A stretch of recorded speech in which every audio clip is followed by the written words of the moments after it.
Naam, mtazamaji, asante tena kwa kuendelea kusalia nasi. Niendelee kukaribisha katika kipindi cha Amka Tumsifu Mungu hapa Star TV.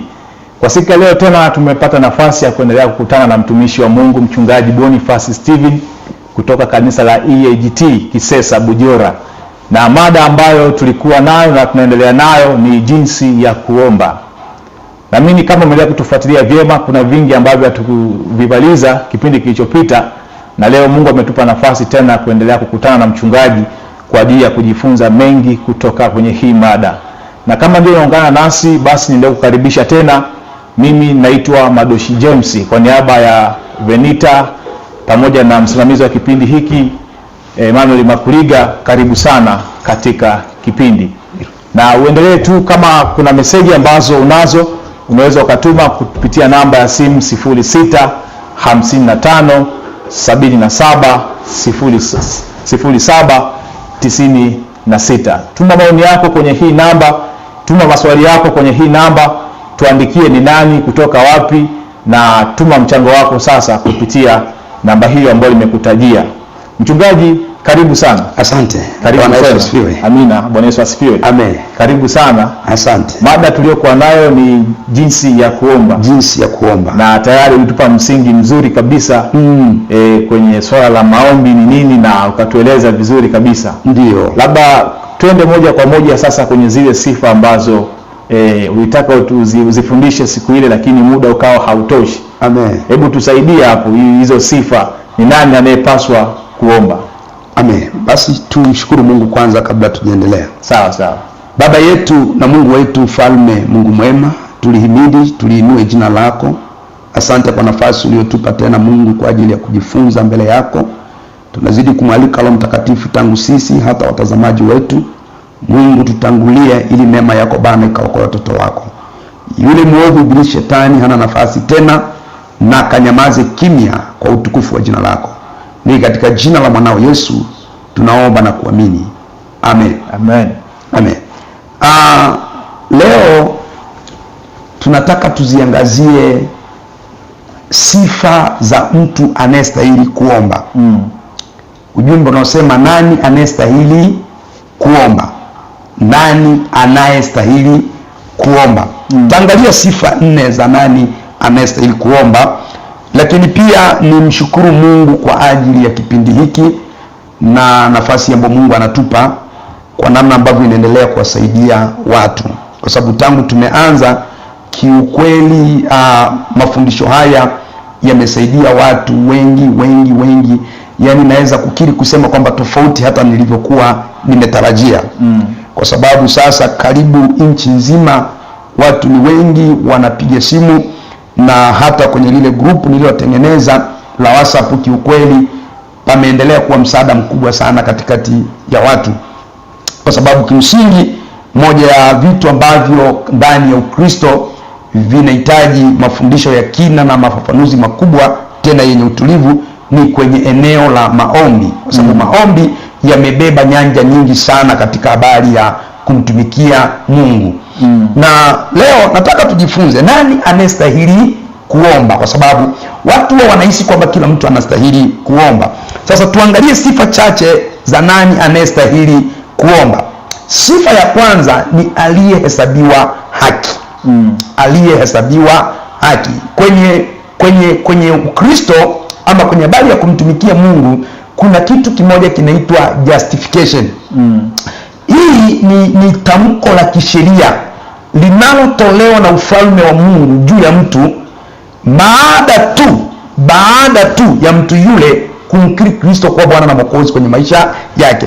Yaani ukisha mpokea Kristo kuwa Bwana na Mwokozi kwenye maisha yako, jambo la kwanza linalofanyika juu ya huyo mtu ni kupewa tamko kutoka kwenye ufalme wa Mungu la kufutiwa dhambi na kuhesabiwa haki.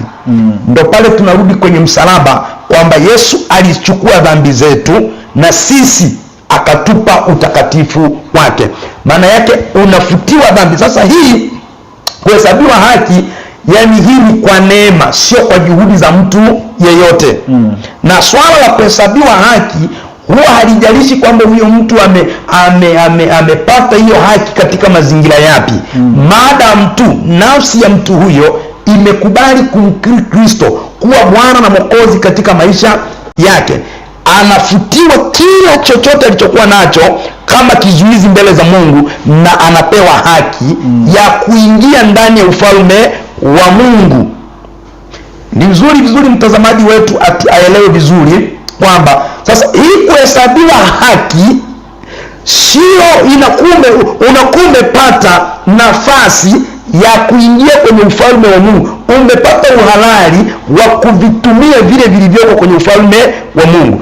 Maana kimsingi tunaposema maombi yanaleta majibu, kinacholeta majibu ni kile kilichoko ndani ya ule ufalme wa Mungu, ile mamlaka iliyoko ndani ya ufalme wa Mungu, ule uwezo ulioko ndani ya ufalme wa Mungu, ule ukuu wa jina ulioko ndani ya ufalme wa Mungu. Kwa hiyo kuhesabiwa haki kinakupa sasa uhalali wa kuweza kutumia vile vilivyoko ndani ya ule ufalme wa Mungu. Kwa sababu kuna mtu anaweza kauliza swali kwamba kama anayestahili kuomba ni aliyehesabiwa haki, mbona wako watu wengi wamemkiri Kristo lakini wanaomba na hawajibiwi? Sawa. Sasa ukishaingia mle ndani ni sawa sawa na kupewa silaha. Ili silaha ifanye kazi itategemeana na namna unavyoitumia wewe uliyepewa ile silaha. Unaweza ukapewa silaha usijue kuitumia. Unaweza usipewe silaha usiitumie kwa wakati. Unaweza ukapewa silaha usiitumie mahali ambapo ni sahihi. Sasa matumizi ya kile ambacho kule kuhesabiwa haki kumekupa ndicho kiwango cha kuleta matokeo kwenye maombi ya mtu. Lakini anayestahili kuomba, sifa yake ya kwanza lazima awe amehesabiwa haki. Ndio maana kwenye kile kitabu cha Yakobo ile sura ya 5 mstari wa 16 Biblia inasema hivi: kuomba kwake mtu mwenye haki kwafaa sana akiomba kwa bidii. Kuomba kwake mwenye haki, anayekuwa amehesabiwa haki ndiye anayestahili kuomba. Mtazamaji wangu nielewe na unifahamu vizuri, kuna vitu viwili watu wao wanavichanganya. Kuna maombi ya aina mbili. Kuna maombi ya kimamlaka na kuna maombi ya kuomba toba. Maombi ya kuomba toba, yeyote anastahili kuomba. Anayeomba kukombolewa, anayeomba Mungu amsamehe, anayeomba Mungu amtakase, huyo yeyote anastahili kuomba. Lakini hapa nazungumzia maombi ya kimamlaka, maombi ya kupata uhalali wa kutumia vilivyoko ndani ya ufalme wa Mungu. Kwa sababu ndani ya ufalme wa Mungu kuna vitu ambavyo kimsingi ndio urithi wetu. Sasa tukiingia mle sasa ndio tunapata uhalali wa kuvitumia. Aliyoko nje ya ufalme wa Mungu hana uhalali wa kutumia vilivyomo ndani ya ufalme wa Mungu. Kinachompa mtu nafasi na uhalali wa kutumia vilivyoko ndani ya ufalme wa Mungu ni kuhesabiwa haki. Maana yake kukubali nafsi yako na kinywa chako kumkiri Kristo awe Bwana na Mwokozi wako. Ukishakubali kumkiri Bwana au Mwokozi wako, sasa unapata uhalali wa kuwatumia malaika wa ulinzi, malaika wa baraka, kuwatuma kwa Mungu. Sasa kabla hujapata ile kuhesabiwa haki, huna uhalali wa kumtuma malaika. Kwa hiyo mchungaji, hiyo kuhesabiwa haki mtu anaipata pale anapomkiri Yesu au anapomkiri Yesu, anapokubali kumpokea Yesu kuwa Bwana na Mwokozi kwenye maisha yake. Kitendo tu cha kumkiri Yesu, kukubali toka, sio kwa kinywa. Maana na penyewe kuna mwingine unazungumza hivi, yani anafanya pretending, anafanya acting, si kwamba amedhamiria kutoka moyoni. Hapa nazungumzia kumkiri Yesu kwa kumaanisha kutoka moyoni. Unakubali Yesu awe Bwana na Mwokozi kwenye maisha yako. Unaelewa kwamba mimi niliumbwa kwa kusudi la Kristo, nipate kumwabudu na kumtumikia Kristo Yesu. Ukisha mkubali automatic, yani hiki ni kitendo kama naweza kusema kina spidi kama ya umeme. Kama umeme unavyowashwa, kwamba ukiwasha tu pale kwenye switch utaiona taa inafanya nini? Inawaka. Kwa hiyo immediately pindi tu umemkiri Bwana kuwa Mwokozi kwenye maisha yako, pale haki juu yako ya Kristo inahesabika. Lakini sifa ya pili ya anayestahili kuomba, ni aliye na imani juu ya hiyo mamlaka. Aliye na imani juu ya hiyo mamlaka, kwamba kuhesabiwa haki ni kitu kingine. Unaweza kuhesabiwa haki ukakubali kwamba namkiri Bwana awe Mwokozi kwenye maisha yangu. Je, unaiamini hiyo mamlaka uliyoipokea? Unanielewa vizuri? Kwamba tuchukulie mfano kwamba wewe umekabidhiwa ulinzi au umekabidhiwa silaha, si ndio? Je, unaiamini hii silaha kwamba hii silaha niliyokabidhiwa inaweza kunifanya kuwatawanisha maadui zangu? Inaweza kunifanya mimi nikatoka hapa nikaenda mahali fulani? Sasa hicho ndicho kinachotofautisha kati ya watu waliompokea Kristo ndani yake. Unaweza mkawa wengi mliompokea Kristo, wachache wenye matokeo. Kinachotofautisha kwenye kuleta matokeo ni kiwango cha kuamini hicho ulichokipokea. Ni kwa kiwango gani unaliamini jina la Yesu kwamba linatenda kazi? Ni kwa kiwango gani unaamini kwamba Yesu anaponya? Ni kwa kiwango gani unaamini Yesu anaweza kubadilisha maisha yako? Ni kwa kiwango gani unaamini Yesu kwamba anaweza kukuinua? Ni kwa kiwango gani unaamini Yesu anaweza kukupeleka mahali? Ni kwa kiwango gani unaamini? Kwa mfano, namshukuru Mungu, kipindi kilichopita kilikuwa kinazungumzia habari ya imani, na kuna swali liliulizwa tena wakazungumzia habari ya kwamba kuna mtu aliuliza kwamba walokole wengi si matajiri si maskini. Kwanza kitu ambacho anatakiwa kifahamu, kwanza neno utajiri watu wanalitafasiri vibaya. Unanielewa?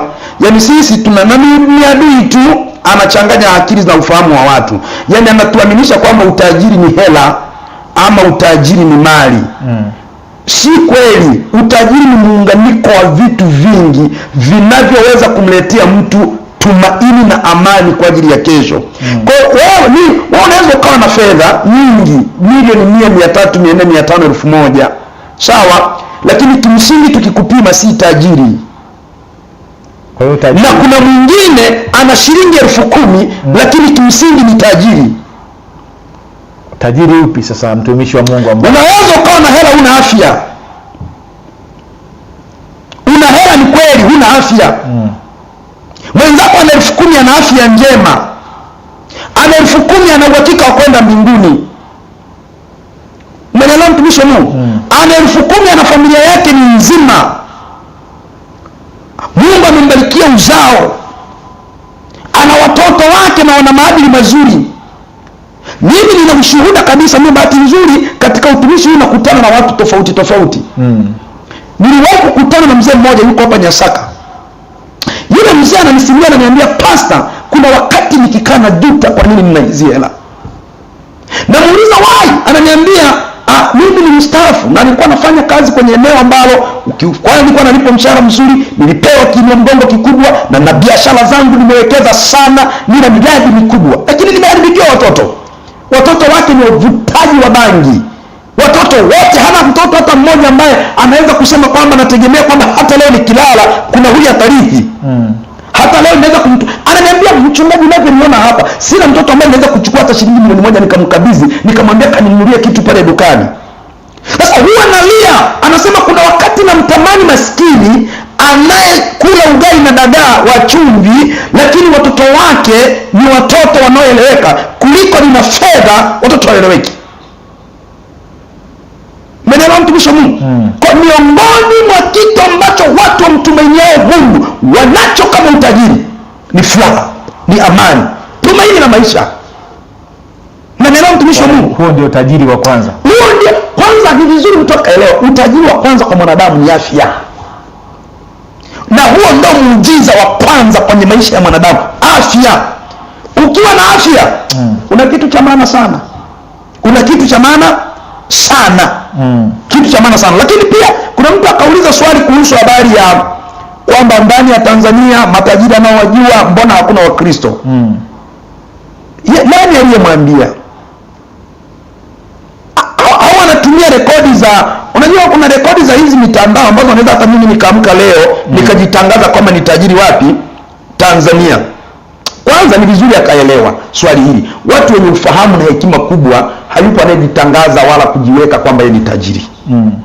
Lakini labda pengine utajiri ambao unasemewa hapa ni ule ambao umekuwa ukidhihirishwa kabisa na takwimu kwamba tajiri labda wa kwanza Afrika Mashariki ni nani. Pengine ndio swali lilikuwa la mtazamaji akaona haulize hivyo. Hebu sasa tupe takwimu hiyo, pengine kama kuna chochote ambacho unaweza katuweka sawa hapa. Takwimu ninayotaka nikupe iko sahihi ni kwamba, sawa, kwanza hapa siwezi kumtaja fulani kwamba ni tajiri, hata kama ninamfahamu mimi kwa rekodi.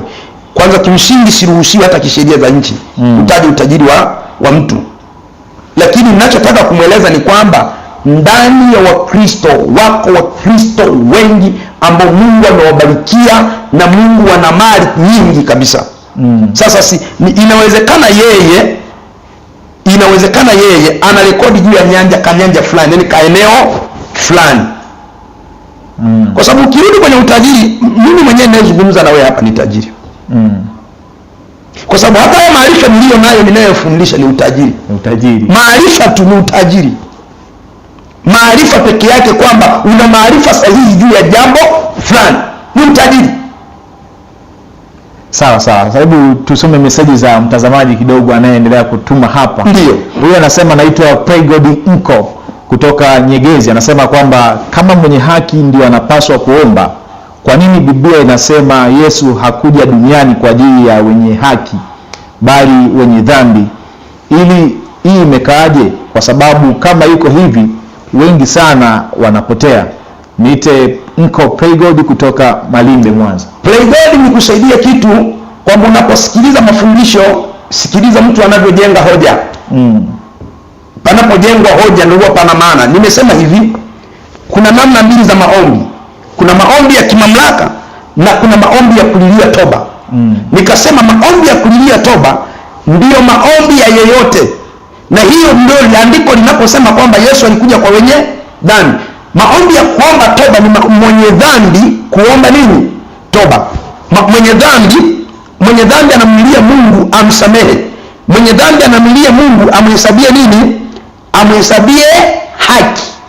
Mwenye dhambi amlilia Mungu amhesabie haki. Sasa akisema kwamba Kristo alikuja kwa ajili ya wenye dhambi, yuko sahihi. Na mtu akiomba kwa ajili ya kusamehewa dhambi, Mungu atamsikia, maana si analia kwa ajili ya kusamehewa dhambi. Na kisha samehewa dhambi, ndio anaingia hatua ya pili sasa ya kupata uhalali wa kuomba maombi yenye mamlaka.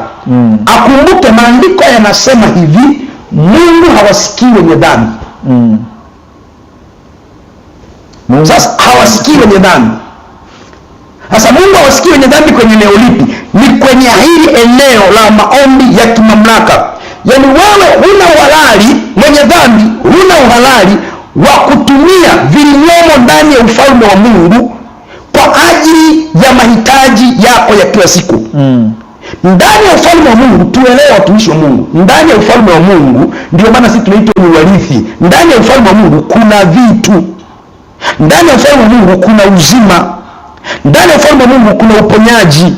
Ndani ya ufalme wa Mungu kuna kupata fedha. Ndani ya ufalme wa Mungu kuna kupata mali. Ndani ya ufalme wa Mungu kuna kupata amani. Ndani ya ufalme wa Mungu kuna kupata furaha. Ndani ya ufalme wa Mungu kuna kupata upendo. Ndani ya ufalme wa Mungu kuna kupata kibali. Ndani ya ufalme wa Mungu kuna kuinuliwa. Sasa vile vilivyoko ndani ya ufalme wa Mungu sio haki ya mwenye dhambi. Ili huyu aanze kuvipata huku ni mpaka kwanza amkiri Kristo. Ndio maana ukija mbele ya mtumishi wa Mungu yeyote na unahitaji kupata kitu kutoka kwenye ufalme wa nani? Wa Mungu, before haja kuelekeza ukipata kile kitu, utasalishwa sala ya toba. Kwa nini unasalishwa sala ya toba? Unasalishwa sala ya toba ili sasa uondoke kwenye kile kizuizi cha kukuzuia kupata uhalali wa kuvitumia hivi vitu vilivyoko ndani ya ufalme wa nani? Wa Mungu. Sasa uingie ili sasa ndio akikuombea utapona. Moja ya mistake kubwa inayofanywa na watu wengi, kwamba unakuja unanieleza unaumwa, hata sijajua habari zako za wokovu, umeshamkiri Yesu Kristo kuwa Bwana Mwokozi wa maisha yako, naweka mikono kukuombea. Hata ungeomba ni ngumu huyo mtu kupokea nini? Uponyaji. Kwa lazima kwanza amkiri Yesu. Jambo la kwanza lazima umkiri Yesu kuwa Bwana na Mwokozi kwenye maisha yako. Na ndio maana anaisema kwenye ile Luka ile Marko 16:15. Naomba tuisome hapa tunapomjibu huyu mtumishi wa Mungu. 16:15. Biblia inasema hivi: akamwambia, nendeni ulimwenguni mote mkaihubiri Injili kwa kila kiumbe. Aaminie na kubatizwa ataokoka, asiamini atahukumiwa. Mstari wa 17 anasema hivi: na ishara hizi zitafuatana na hao waaminio, kwa jina langu watatoa pepo, watasema kwa lugha mpya. Ishara hizi zitafuatana na hao waaminio. Kuamini ni kushaamini kwamba Yesu Kristo anaweza kutenda jambo juu yangu ukamtii. Sasa hizo ishara zipi za kupata utajiri? Ishara zipi za kupata uponyaji? Ishara zipi za kuondolewa magonjwa? Ishara hizo zitafuatana na waaminio, sio wasioamini. Sasa mchungaji, hebu tusaidie, kama mtu atakuwa amehesabiwa haki, na ulivyotuambia ni kwamba kuhesabiwa haki ni lazima umkiri Yesu kuwa Bwana na Mwokozi wa maisha yako. Sasa mtu kama atakuwa tayari hii hatua amekamilisha vizuri kabisa, ndio labda pengine hatua nyingine ambayo anatakiwa kuizingatia ni ipi ili aendelee kuwa mwombaji mzuri na maombi yake yajibiwe? Amen. Hatua ya pili tumesema awe na imani juu ya hiyo mamlaka aliyoiamini. Umwamini Kristo. Wakristo wengi wamo makanisani, kweli wamemkiri Kristo kuwa Bwana na Mwokozi kwenye maisha yao, lakini hawaamini ndani ya hilo jina ambalo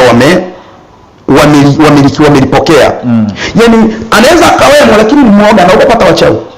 Anamwogopa kabisa mchawi. Yaani amemkiri Kristo lakini akisikia habari za uchawi mpaka anatetemeka. Sasa hiyo kinachofanya atetemeke ni imani. Kwa sababu imani ndio inayokuimarisha, imani ndio inayovuta vile vitu sasa vikuijilie wewe. Kwa lazima uamini kwamba ni kweli umemkiri Yesu Kristo kwa Bwana na Mwokozi kwenye maisha yako, umehesabiwa haki. Amini hicho ulichokikiri kwamba kina nguvu, kina uweza, kina mamlaka na kinatosha kufanya vitu vikubwa ndani yako. Tunaposema kuamini ni kwamba uelewe kwamba mamlaka ulionayo inaweza kutenda lolote litakalotokea katika mwili. Inaweza kutenda lolote, jambo lolote litakaloweza kutokea mbele. Inaweza. Yaani haijalishi hiyo vita ulionayo maadui wake nyuma yake ni wakina nani, wana ukubwa gani, haijalishi mazingira unayopita, ukoo uliotoka, familia uliotoka. Ukisha muamini Kristo, amini ya kwamba anaweza kulifanya lolote unalolihitaji. Shida ni watu kumwekea Mungu mipaka. Yaani unajua kuna watu wengine wanaamini kwamba Mungu anaweza kuponya ugonjwa huu anaweza kuponya. Anaweza kufanya jambo hili hawezi kuponya. Sasa ukianza kumwekea Mungu mipaka, maana yake huamini mamlaka iliyoko ndani ya jina. Yeye amesema amewapa mamlaka ya kukanyaga nge na nyoka na vitu vyote vya ule ufalme wa nini? Wa giza. Kwenye kile kitabu cha Luka sura ya 10 mstari wa 19. Naomba tusome hapo kidogo, maana unajua haya maswali ni ya msingi sana na yanahitaji watu waelewe vizuri. Ile Luka 10:19. Luka 10:19 anasema, "Tazama, nimewapa mamlaka ya kukanyaga nyoka na nge na nguvu zote za yule adui." Na nguvu zote za yule adui. Kwa ukishampokea Kristo, sasa amini kwamba ndani yako iko nini? Mamlaka. Kwa mfano, kuna watu wamempokea Kristo lakini hawaamini ndani yake kama kuna Kristo iko mamlaka. Lakini pia sifa ya tatu ni kuwa na msingi wa neno la Mungu. Kuwa na msingi wa neno la Mungu. Unaweza kuwa umemkiri Yesu Kristo kwa Bwana na Mwokozi na kweli unaamini ya mamlaka, lakini hauna msingi wa neno la Mungu. Kwa sababu msingi wa neno la Mungu ndio njia ya mtu kutembea, ndio taa inayokumulika, ile ndio inayokupa uendeje. Kuelewa msingi wa neno la Mungu ndio inakupa kuyajua mapenzi ya Mungu katika kuomba kwako. Msingi wa neno la Mungu ndio unakupa uombe ndani ya mapenzi ya Mungu. Msingi wa neno la Mungu ndio unayokupa kujua kwamba ni nini Mungu ahadi yake kwenye hilo kitu unachokihitaji, kama kwenye hilo hitaji unaloliomba. Kinachokupa kutambua kile unachokiomba ni msingi wa neno la Mungu. Ndio maana sasa mtu akishampokea Yesu Kristo kwa Bwana na Mwokozi kwenye maisha yake na kaamini, imetakiwa aende hatua ya ngapi?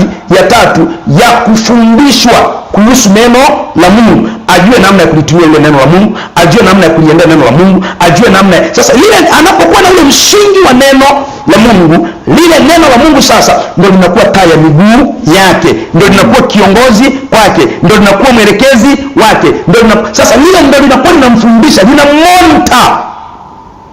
Ukikosa msingi wa neno la Mungu, hata kama umemkiri Kristo, hata kama una imani, bado matokeo yanaweza kuwa machache, yanaweza kuchelewa, ama yanaweza yasitokee kabisa. Kwa sababu Mungu anasema analitazama neno lake ili apate kufanya nini? Kulitimiza. Analitazama neno lake ili apate kulitimiza. Lakini sifa ya 4, ili twende tukaone na maswali mengine sasa. Sifa ya 4 anayestahili kuomba ni aliyejazwa na kuongozwa na Roho Mtakatifu. Sifa ya 4 ya mtu anayestahili kuomba ni aliyejazwa na kuongozwa na Roho Mtakatifu. Mtazamaji, nielewe vizuri, kuna jambo watu wanalichanganya hapa. Kuna watu wanachanganya kati ya kunena kwa lugha mpya na kujazwa Roho Mtakatifu. Kunena kwa lugha mpya ni moja ya kiashiria, ni moja ya kitambulisho kinachoweza kumtambulisha mtu kwamba yeye amejazwa Roho Mtakatifu. Lakini kunena kwa lugha si kwamba ndo kiashiria peke yake kwamba sasa mtu asipokuwa ananena kwa lugha hajajazwa Roho Mtakatifu. Kuna vitu watu wanavichanganya hapo. Tofautisha kunena kwa lugha mpya na kujazwa na kuongozwa na Roho Mtakatifu. Mtu anaweza kujazwa na akaongozwa na Roho Mtakatifu na bado hajaanza kunena kwa lugha mpya. Sawa mchungaji, labda nikukatishe kidogo kwa sababu muda wetu unakimbia na natamani kupata maoni machache ya mtazamaji aliyetuma. Huyu anasema, mtumishi, mimi binafsi nimekuelewa sana. Ameita Baba G kutoka Tanga. Amen. Huyu anasema, Bwana Yesu asifiwe. Ni kweli Wakristo wengi wamemkiri Kristo, ila kuamini ndio kipengele. Huyo mchungaji, Mungu ambariki sana. Amen. Zedeki kutoka Dodoma. Amen. Bwana Yesu asifiwe, mtumishi wa Mungu. Kwa jina naitwa Brai kutoka Shinyanga. Nina swali kwa mtumishi. Swali langu ni kwamba nini maana ya imani na nitajuaje kuwa imani yangu imekuwa au imepungua? Anauliza nini maana ya imani, na anauliza kipengele cha pili, atajuaje kama imani yake imekuwa au imepungua ama imepungua. Imani, maana ya imani ni kuamini kwamba Yesu Kristo yupo na anaweza kutenda jambo kwa ajili yako. Unaamini kutoka moyoni mwako, unaamini kwamba kile unachokisikia ni hakika na kweli. Unaamini kwamba kumbe nikiishika hii njia inaweza kuniletea matokeo. Unaamini kabisa kwamba kinachofundishwa ni cha kweli. Kwa hiyo imani ni kuijua kweli iliyoko katika maisha ya mtu. Sasa swali la kipengele cha pili, unawezaje kujua imani imekuwa imepungua? Imani kukua imepungua. Kujua kwamba imani imekuwa imepungua, moja ni kulingana na namna ambavyo unapokea mafundisho. Namna unavyopokea chakula, kwa sababu kinachokuza imani ya mtu ndani ni chakula anachokila ambacho ni neno la Mungu ama mafundisho. Mafundisho unayofundishwa yanakuonyesha ndani kwamba unakuwa ama ukui. Jambo la pili ni yale ambayo kuweza kuyatenda yale ambayo ulikuwa huwezi kutenda. Yaani kiashiria cha pili kwamba imani yako inaongezeka, kwamba wewe ulikuwa huwezi kuomba, sasa unaweza kuomba. Ulikuwa huwezi kusoma neno, sasa unaweza kusoma neno. Ulikuwa huwezi kuhudhuria ibada kila Jumapili, sasa unaweza kuhudhuria ibada. Kwa hiyo kile ambacho yale ambayo ulikuwa huwezi kuyatenda, sasa unaweza kuyatenda. Ni moja ya kiashiria kwamba ndani yako imani inafanya nini? Inaongezeka. Asante sana mchungaji, na naona muda wetu umekimbia hasa na inatupasa tufike tamati. Labda kwa kumalizia sana, niwashukuru tu ninyi wote mnaoendelea kutuma meseji zenu, na niombe radhi kwa sababu sitaweza kusoma meseji zote, lakini usiache kutuma meseji zako. Tutapata wakati mwingine kwa ajili ya kutoa ufafanuzi na majibu zaidi katika kila meseji uliyoituma. Mchungaji, ninashukuru sana kwa kutufundisha. Amen. Labda tusaidie sasa, mtumishi akitaka kukupata anaweza kukupataje ili aendelee kukupata zaidi na kujifunza zaidi nje ya hapa studio? Kabla sijataja mawasiliano yangu ya simu, naomba nitoe angalizo hili kwa watumishi wa Mungu kwamba mada hii ninayoifundisha ya jinsi ya kuomba ni mada inayohitaji utulivu mkubwa, na ni mada inayohitaji utayari wa kujifunza, na mimi niko tayari kumfundisha mtu kwa upole, hatua kwa hatua, na mpaka akaelewa. Nizidi kutoa angalizo kwamba mmoja ya shida watu wengi kwenye mada hii ya jinsi ya kuomba, watu wanataka tu matokeo ya haraka. Ukweli kwamba katika habari ya kutaka kujua kuomba kwa usahihi, panahitaji utulivu mkubwa. Panahitaji utulivu mkubwa. Sasa ndio maana nimeanzisha grupu la WhatsApp ambalo ndani yake ninafundisha watu jinsi ya kuomba kwa utulivu mkubwa. Naomba tu kusihi kwamba anayekuja kwenye grupu la WhatsApp, nina uhakika atajifunza vitu vizuri na vya maana sana, lakini naomba aje akiwa amemaanisha, aje mtu ambaye yuko serious ya kutaka kuomba. Baada ya hapo nikutajie namba zangu za simu, Namba yangu ya simu ni 0744 48 80 53.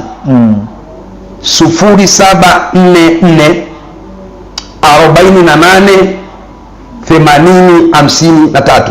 Ila pia mimi ni mshauri wa mambo ya ndoa.